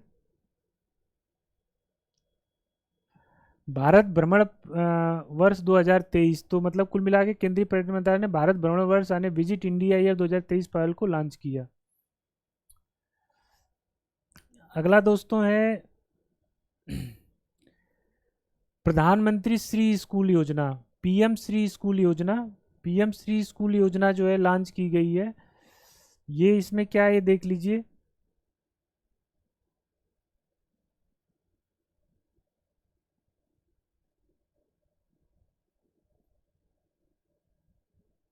ठीक, पीएम श्री स्कूल योजना देश भर के 14,500 अधिक स्कूलों के विकास के लिए एक क्या है? एक योजना है। ठीक, यह केंद्र सरकार, प्रदेश आदि से प्रबंधित कुछ चयनित मौजूदा स्कूल को सुदृढ़ बनाया जाएगा कुल मिला के।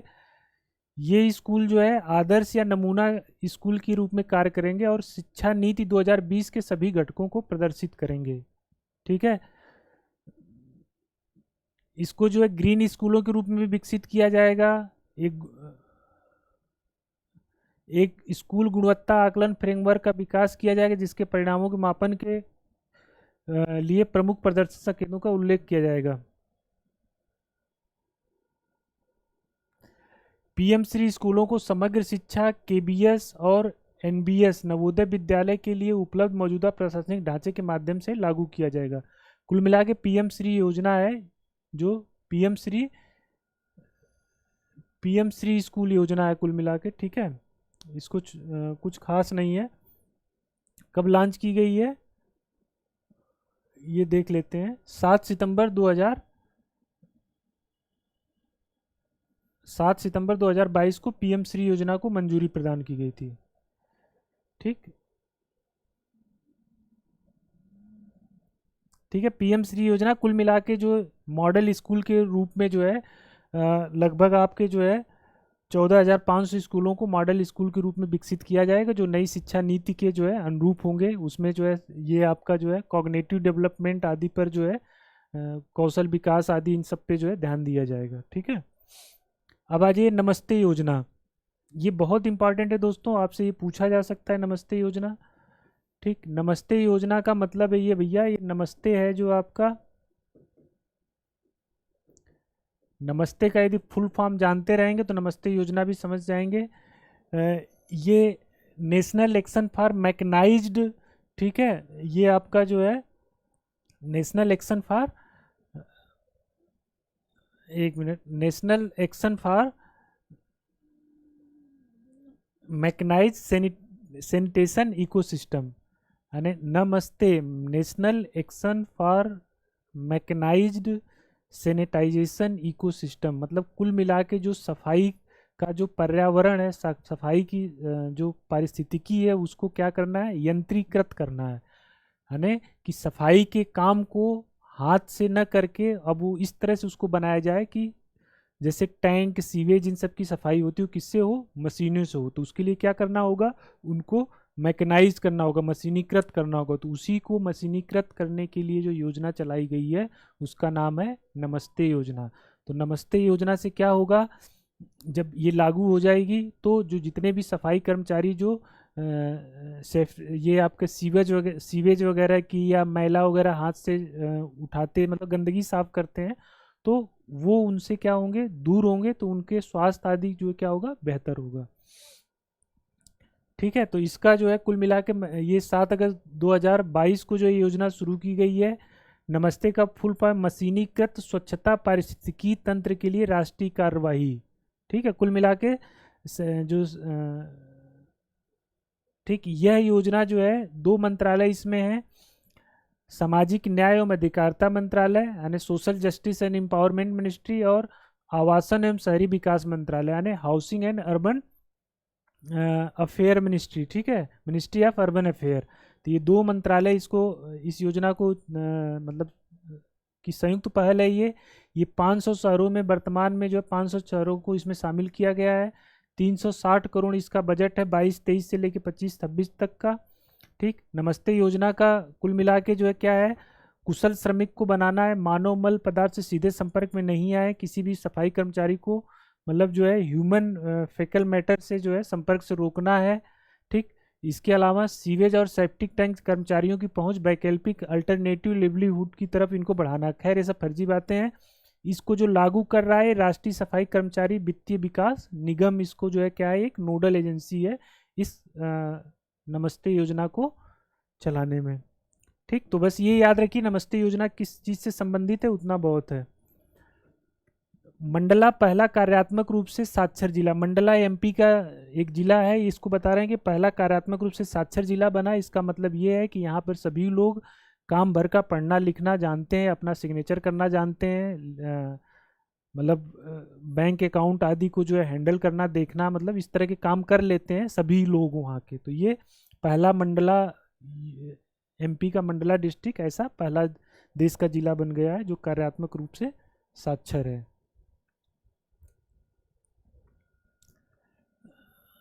अब देखते हैं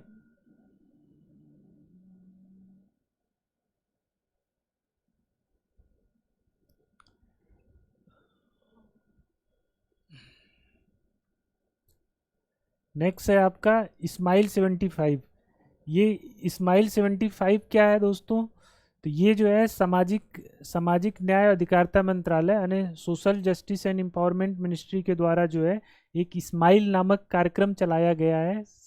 इस्माइल कार्यक्रम में जो है 2 इसके कंपोनेंट हैं। एक कंपोनेंट के तहत जो ट्रांसजेंडर होते हैं उनके विकास पर, उनके जो है समग्र विकास पर ध्यान दिया जाएगा। दूसरा जो है जो भिक्षावृत्ति में लगे हुए, दूसरा जो कंपोनेंट है भिक्षावृत्ति में जो लगे हुए लोग हैं उनको जो है विकास, उनका जो है एम्पावरमेंट या पुनर्वास किया जाएगा।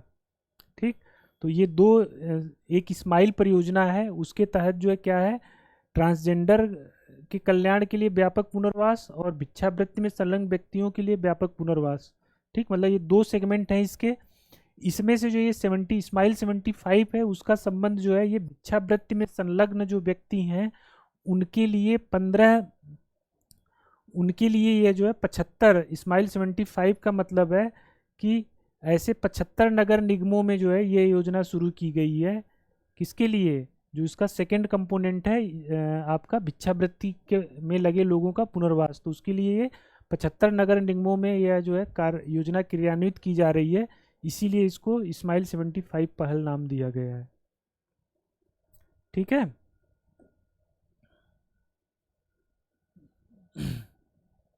नेक्स्ट देखते हैं गति शक्ति विश्वविद्यालय। इंपॉर्टेंट है, आपसे पूछा जा सकता है गति शक्ति विश्वविद्यालय। तो दोस्तों गति शक्ति विश्वविद्यालय जो है आपका, इसके लिए जो विश्वविद्यालय अधिनियम 2009 में संशोधन किया गया है, और उस संशोधन के बाद जो है आपका ये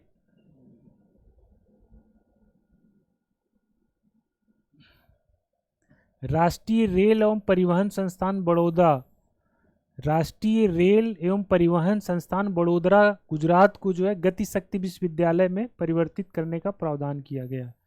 तो पहला गति शक्ति विश्वविद्यालय कहाँ पर है? बड़ोदरा गुजरात में। ये आपको याद, बस इतना याद रखिए, बड़ोदरा गुजरात में प्रथम गति शक्ति विश्वविद्यालय है। इसके अलावा दोस्तों इसमें और कुछ नहीं है, इतना इतना याद कर लीजिए, बहुत है।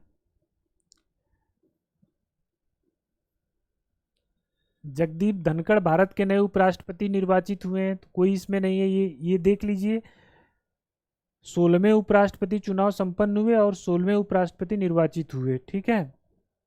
इसमें जो है ये यहाँ पे देख लीजिए, निर्वाचक मंडल होता है उपराष्ट्रपति का, उसमें कौन कौन शामिल होते हैं?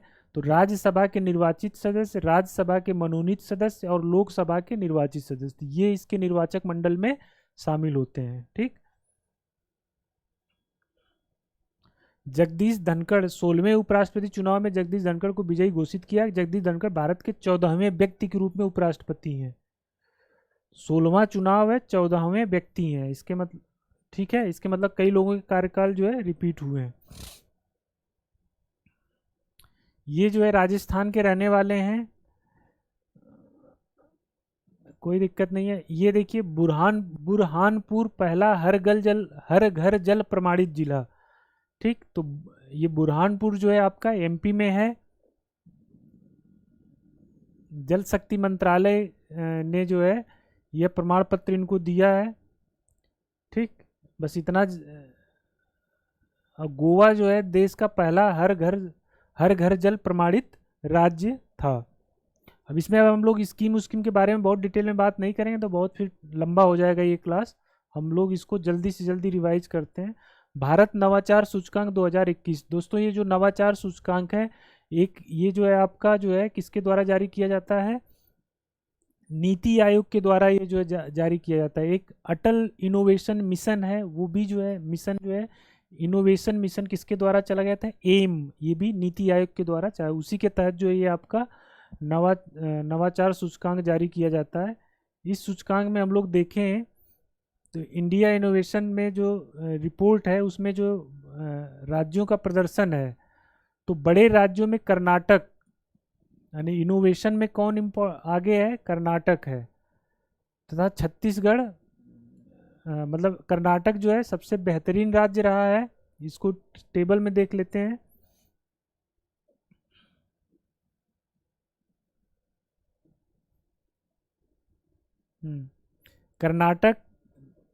कर्नाटक सबसे बेहतरीन प्रदर्शन इनोवेशन में, फिर आपका तेलंगाना है।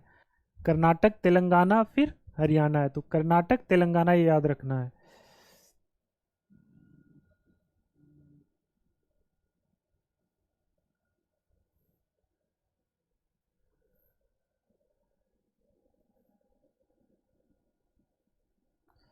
नवाचार सूचकांक में जो है बड़े राज्यों की श्रेणी में उत्तर प्रदेश का जो स्थान रहा है 7वां रहा है।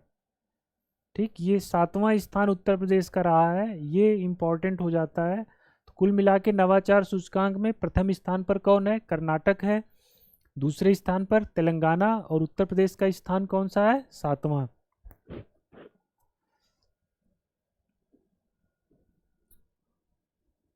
इतने में काम हो जाएगा, इससे ज़्यादा आपको जानने की जरूरत नहीं है। बुंदेलखंड एक्सप्रेसवे, बुंदेलखंड एक्सप्रेसवे में कुछ नहीं है, इसमें ये देख लीजिए कि कुल मिला के इसकी लंबाई देख लीजिए कितनी है। कहाँ पे इसका उद्घाटन हुआ था? उत्तर प्रदेश के जालौन जिले के उरई तहसील के कैथेरी, कैथेरी में बुंदेलखंड एक्सप्रेसवे का जो है उद्घाटन किया था प्रधानमंत्री नरेंद्र मोदी ने।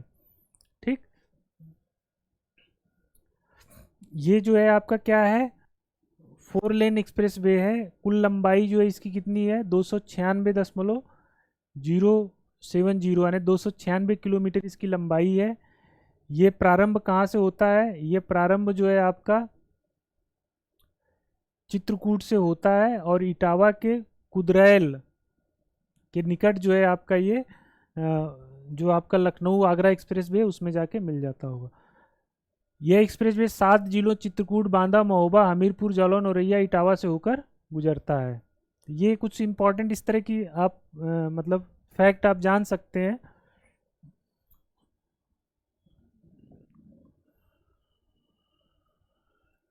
AIRF इंडिया रैंकिंग 2022 कुल मिला के केंद्रीय शिक्षा मंत्रालय जो है जो जो आपके देश के विश्वविद्यालय हैं, इंस्टीट्यूशन है, जो आपके टेक्निकल इंस्टीट्यूशन है, इन सब के बारे में जो है आपका जो रैंकिंग जारी करता है इंस्टीट्यूशन की, तो वो 2022 रैंकिंग जारी हुई है। इसमें पूछ लेता है आपको कभी कभी कि ओवरऑल जो रैंकिंग है वो क्या है, उसको देख लीजिए।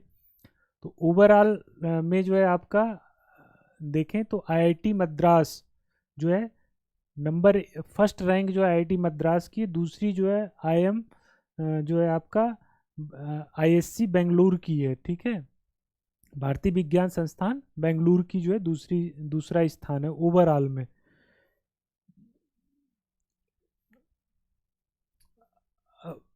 यूपी का इसमें जैसे देखें कि यूपी के जो शिक्षण संस्थान, तो IIT कानपुर 5वें नंबर पर है, तो ये मतलब इसमें कह सकते हैं शामिल है। ठीक है, इसमें बस उतना ही याद रखिए। अब ठीक है, सबसे बेहतरीन स्थिति ओवरऑल में कौन है? IIT मद्रास। बस खत्म बात।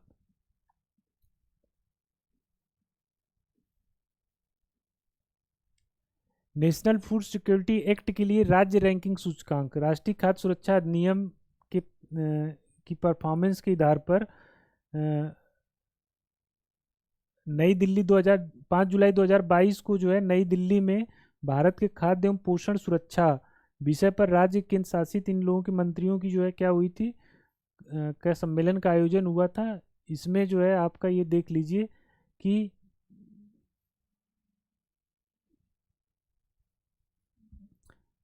ये कुल मिला के राष्ट्रीय खाद्य सुरक्षा अधिनियम के लिए राज्य रैंकिंग सूचकांक जारी किया गया।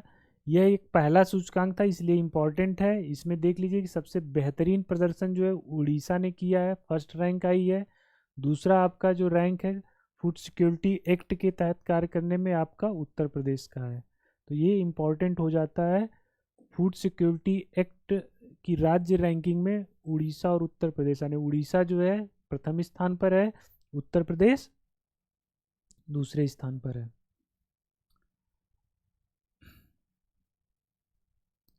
अंतिम 5 में जो है आपका ये गोवा वगैरह है, कोई बात नहीं।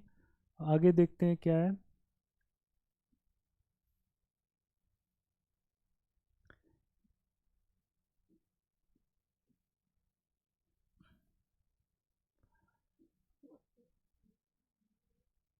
अब ये राष्ट्रीय खाद्य सुरक्षा अधिनियम है, तो ये आपको पता होना चाहिए। राष्ट्रीय खाद्य सुरक्षा अधिनियम 2013 में जो है लागू हुआ था। राष्ट्रीय खाद्य सुरक्षा अधिनियम के प्रावधान क्या हैं? तो इसके तहत जो है 75% जो है ग्रामीण जनसंख्या और 50% जो है आपकी शहरी जनसंख्या आच्छादित होगी। ठीक, और ये आपका लक्षित सार्वजनिक वितरण प्रणाली के अंतर्गत जो है सब्सिडी युक्त मूल्यों पर खाद्यान्न उपलब्ध किए जाएंगे। क्या क्राइटेरिया? 5 किलो खाद्यान्न, अतः पात्र व्यक्ति प्रति माह प्रति व्यक्ति 5 किलोग्राम खाद्यान्न, 3 रुपये के हिसाब से चावल, 2 रुपये के हिसाब से गेहूँ, और मोटा अनाज 1 रुपये के हिसाब से प्राप्त करेंगे, कोई दिक्कत नहीं है। अब ये देख लीजिए 16वां राष्ट्रपति चुनाव जो हुआ था, तो 16वां राष्ट्रपति चुनाव जो संपन्न हुआ, तो इसमें जो क्वेश्चन आपसे नाम सभी को पता कौन बना है, तो द्रौपदी मुर्मू बनी है। अब इसमें देख लीजिए कि अब इसमें जो फंडामेंटल पोर्शन बनता है कि निर्वाचन मंडल जो होता है, निर्वाचक मंडल होता है, तो उसमें कौन कौन शामिल होता है। तो दोनों सदनों के जो है संसद के दोनों सदनों के निर्वाचित सदस्य होते हैं, तथा राज्य की विधानसभाओं के जो है क्या होते हैं, निर्वाचित जो सदस्य होते हैं वो शामिल होते हैं। ठीक, अब इसमें जो है जो द्रौपदी मुर्मू जो है राष्ट्रपति बनी है, जो ये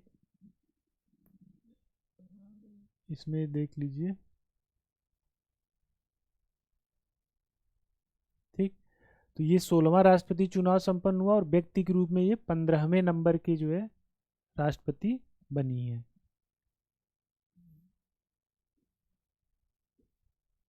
ये उड़ीसा की रहने वाली हैं, संथाल जनजाति से इनका संबंध है। ठीक, अब ये देखिए पुल्लुम पारा।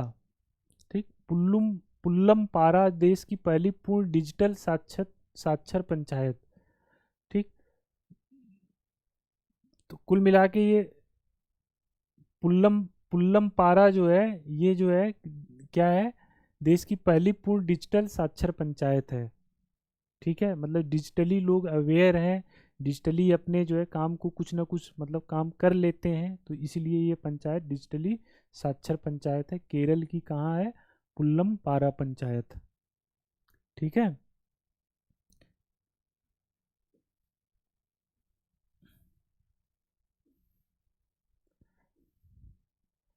ठीक, एक केरल सवारी है। केरल सवारी केरल सरकार द्वारा लॉन्च की पहली ऑनलाइन टैक्सी सेवा है।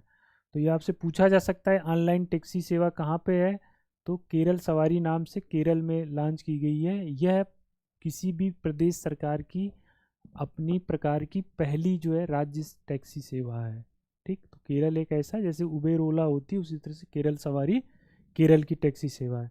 अग्निपथ स्कीम के बारे में बहुत कुछ जानने की ज़रूरत नहीं है, जानते ही आप लोग, सब लोग इससे अवेयर हैं। अग्निपथ जो है सेनाओं में थल सेना, जल सेना, आपकी जो है वायुसेना में भर्ती की एक प्रक्रिया है, जिसके तहत जो है आपके जो है 4 साल के लिए जो है सैनिकों की भर्ती की जाएगी। उसके बाद जो है उसमें से 25% को जो है फिर से मतलब आगे कंटिन्यू कराया जाएगा, बाकी लोग को जो है रिटायर कर दिया जाएगा। ठीक है, जो इस नए प्रक्रिया के तहत जो लोग सेना में शामिल होंगे उनको अग्निवीर के नाम से जाना जाएगा।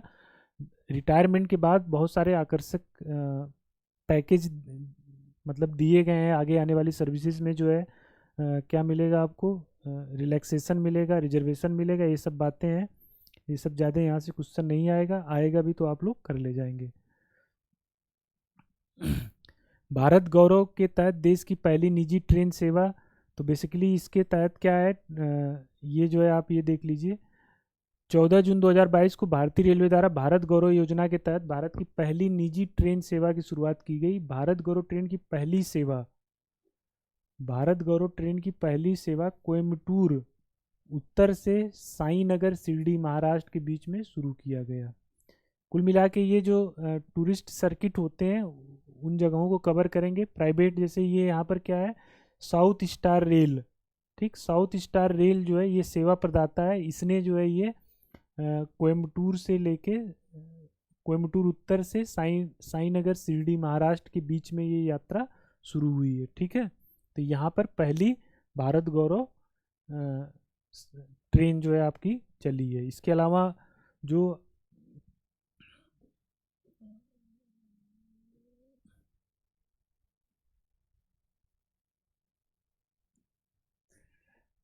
भारत, इसी तरह से बहुत सारी से मतलब कुल मिला के भारत गौरव ट्रेनें चलेंगी। पहली जो चली है आपकी ये है, इतना इम्पोर्टेंट है, बस हटाइए।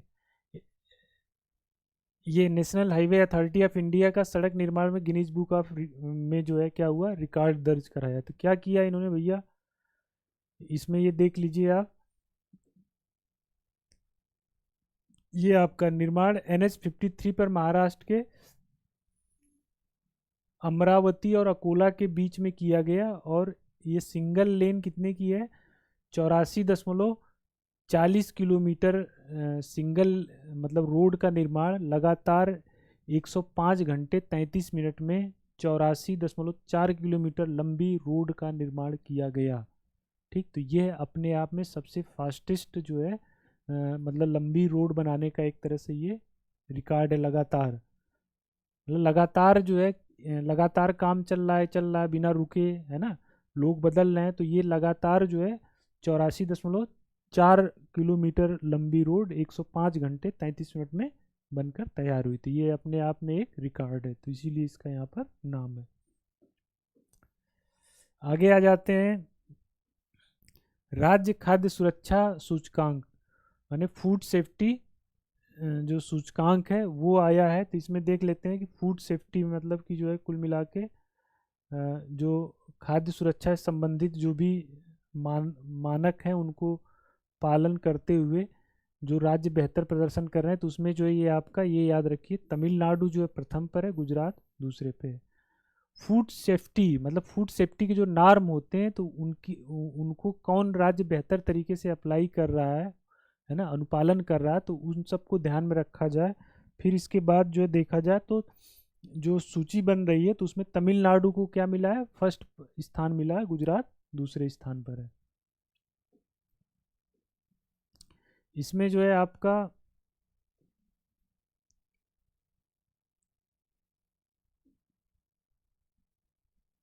उत्तर प्रदेश, चूंकि उत्तर प्रदेश के लिए हम लोग देख रहे हैं तो उत्तर प्रदेश इस सूचकांक में किस स्थान पर है, 8वें स्थान पर है। तो खाद्य सुरक्षा सूचकांक में नंबर 1 पर कौन है, तमिलनाडु है। नंबर 2 पर आपका गुजरात है। उत्तर प्रदेश 8वें स्थान पर है। इसी प्रकार से दोस्तों देखें तो हम लोग जो है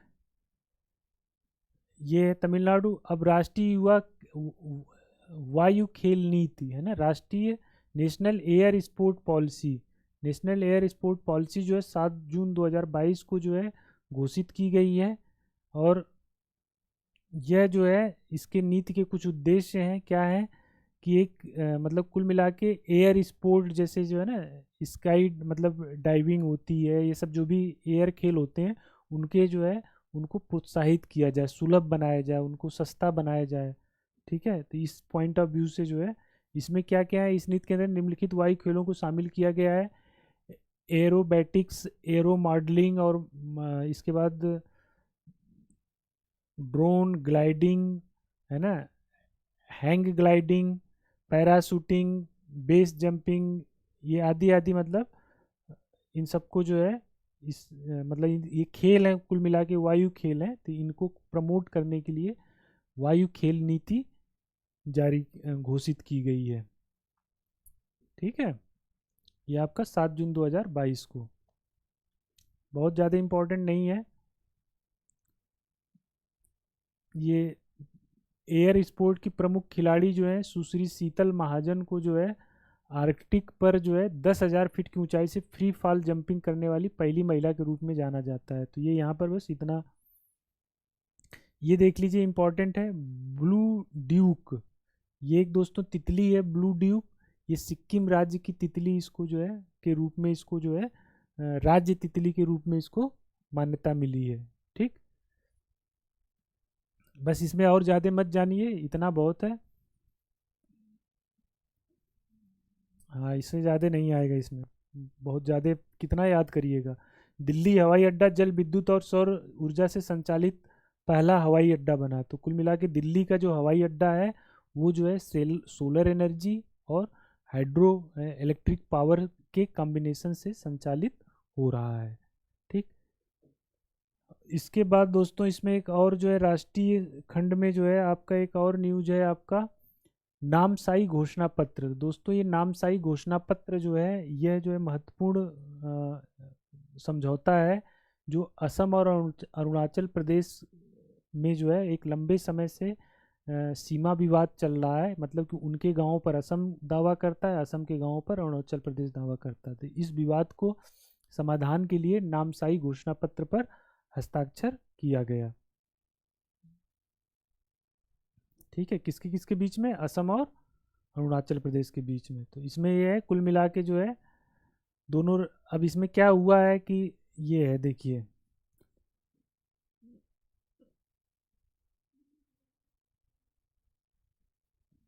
ये 804 किलोमीटर के इनके बीच जो है अंतर्राज्यीय सीमा है। ठीक।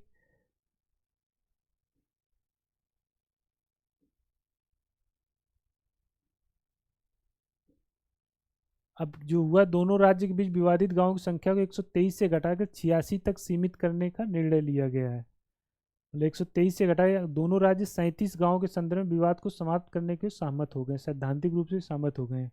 यानी 37 गांवों को, इसके तहत अरुणाचल प्रदेश की संवैधानिक सीमा के भीतर 28 गांव उसी के पास रहेंगे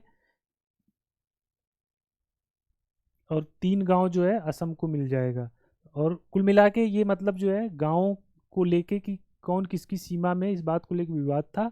तो ये जो है आपका जो समझौता है, कौन सा, नामसाई समझौता, नामसाई घोषणा पत्र जो हस्ताक्षरित किया गया है वो असम और अरुणाचल प्रदेश के द्वारा किया गया है। दोस्तों, घटना चक्र दृष्टि में समसामयिकी खंड के अंतर्गत हम लोगों ने राष्ट्रीय परिदृश्य को जो है तेजी से कम समय में कवर करने का प्रयास किया। हमें उम्मीद है कि आपको यह हमारा प्रयास अच्छा लगा होगा, आप लोगों के लिए फ़ायदेमंद होगा। आज के लिए धन्यवाद। यदि ये आपके लिए फ़ायदेमंद रहा, आपके कमेंट सकारात्मक रहे, तो हम इसका अगला खंड भी आप लोगों के लिए प्रस्तुत करेंगे। तब तक के लिए धन्यवाद। Thank you.